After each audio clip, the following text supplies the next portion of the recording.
রাশিয়ার সাইবেরিয়া এবং আর্কটিক অঞ্চলে রোববার অপারেশন স্পাইডার্স ওয়েব অভিযান চালায় ইউক্রেন। অঞ্চলগুলোর 4 বিমান ঘাঁটিতে একযোগে ড্রোন হামলা চালিয়েছে দেশটির গোয়েন্দা সংস্থা SBU। হামলায় সবচেয়ে বেশি ক্ষতিগ্রস্ত হয় সাইবেরিয়ার বেলায়া বিমান ঘাঁটি, যেখানে মোতায়েন ছিল প্রায় $350 মিলিয়ন মূল্যের A-50 এয়ারক্রাফট। এছাড়াও রানওয়েতে ছিল Tu-95, Tu-22 এবং Tu-160-র মতো বোমারু বিমান।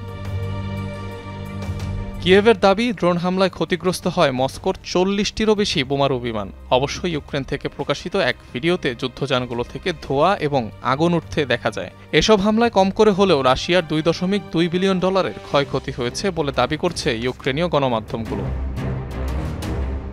তবে 4000 কিলোমিটারেরও বেশি দূরত্বে অবস্থিত বিমান ঘাঁটিগুলোতে কিভাবে হামলা চালালো জেলেনস্কি বাহিনী তা নিয়ে তৈরি হয়েছে ধোঁয়াশা। অভিযানে অত্যাধুনিক প্রযুক্তির FPV ড্রোন ব্যবহারের দাবি করা হচ্ছে, যা রুশ ভূখণ্ডের ভেতরেই ট্রাক থেকে ছোড়া হয়েছে বলে দাবি সাইবেরিয়ার গভর্নরের।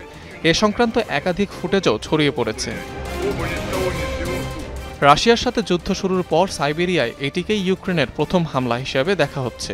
বিভিন্ন সূত্রের দাবি, 1 বছরেরও বেশি সময় ধরে প্রেসিডেন্ট ভলোদিমির জেলেনস্কির সরাসরি তত্ত্বাবধানে মিশনটি বাস্তবায়ন করেছে কিয়েভ। একই দিন আর্কটিক অঞ্চলের ওলেনিয়া বিমান ঘাঁটিতেও ড্রোন হামলা চালায় ইউক্রেন। অনিক রহমান, যমুনা নিউজ।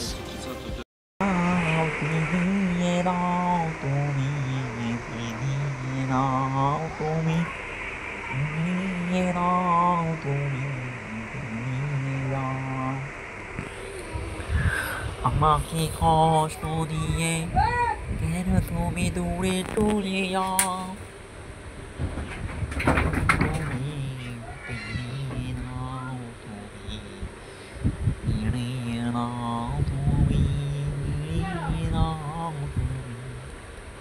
বন্ধু আর না গাইস, মারানি।